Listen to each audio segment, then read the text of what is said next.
প্ৰতিবাদ কৰিলো 2-3বাৰ বেছি ওচৰলৈ গলো প্ৰত্যেকখন ইউনিয়নৰ জিএছ প্ৰেচিডেণ্ট গ'ল আমাৰ কথা অথৰিটিয়ে নুশুনে আমাৰ এটা প্ৰত্যক্ষ দাবী আমি ৰাস্তাত এইকাৰণে বহিছো যে আমাক অসম চৰকাৰৰ পৰা হস্তক্ষেপ লাগে এই বিষয়টোত আৰু তেওঁলোকৰ কোনোবা এজন প্ৰতিনিধিৰ ওচৰত পঠাওক যোনে কথা পাতিব অসম চৰকাৰৰ হৈ বিশ্ববিদ্যালয়ৰ ছাত্ৰ ছাত্ৰীসকলে তেওঁলোকৰ কথা পাতিব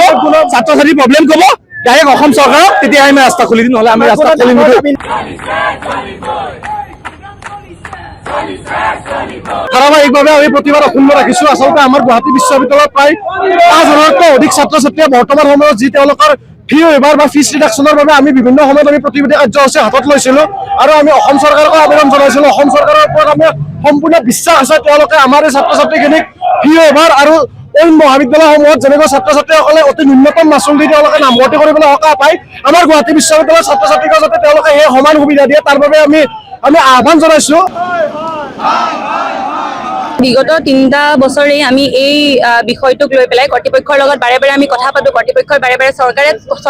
চৰকাৰলৈ ঠেলে আৰু চৰকাৰৰ লগত আমি যেতিয়া কথা পাতিবলৈ যাওঁ চৰকাৰে কৰ্তৃপক্ষলৈ ঠেলে আৰু এই পাক চক্ৰটো আচলতে বিগত 3টা বছৰে বা 2টা বছৰে চলিয়ে আহিছে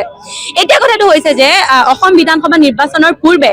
মই এটি বিশেষ অনুষ্ঠানত মই নিজে মুখ্যমন্ত্ৰী ডাঙৰীয়াক আমাৰ এই সমস্যাৰ বিষয়ে জনাইছিলো তেখেতে তেতিয়া কৈছিলে যে ডিব্ৰুগড় বিশ্ববিদ্যালয় আৰু গুৱাহাটী বিশ্ববিদ্যালয়ৰ মাজত যিটো ডিসক্ৰিমিনেশ্যন হৈ আছে এই ডিসক্ৰিমিনেশ্যনটো ভাল হৈ থকা নাই আৰু যোনে পইচা লৈ আছে তেওঁ কিন্তু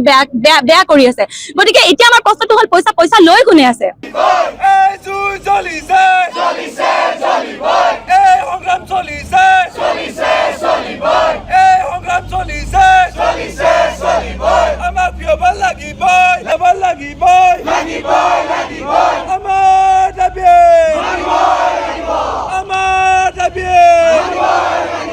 ডিব্ৰুগড় বিশ্ববিদ্যালয়ৰ পলিটিকেল সায়েন্সৰ এজন ছাত্ৰৰ পেমেণ্ট ৰিচিপ্ট আৰু এখন হৈছে গুৱাহাটী বিশ্ববিদ্যালয়ৰ পলিটিকেল সায়েন্সৰ 4th সেমিষ্টাৰ ছাত্ৰ এজনৰ পেমেণ্ট ৰিচিপ্ট এখন গুৱাহাটী বিশ্ববিদ্যালয়ৰ আমি একেটা কোৰ্ছে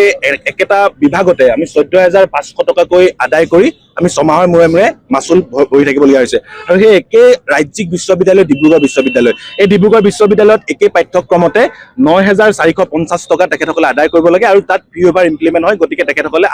পইচা আদায় দিব নালাগে গতিকে আমাৰ প্ৰশ্নটো হৈছে গুৱাহাটী বিশ্ববিদ্যালয় আৰু ডিব্ৰুগড় বিশ্ববিদ্যালয় দুখন বিশ্ববিদ্যালয়ত কিয় সমতা নাই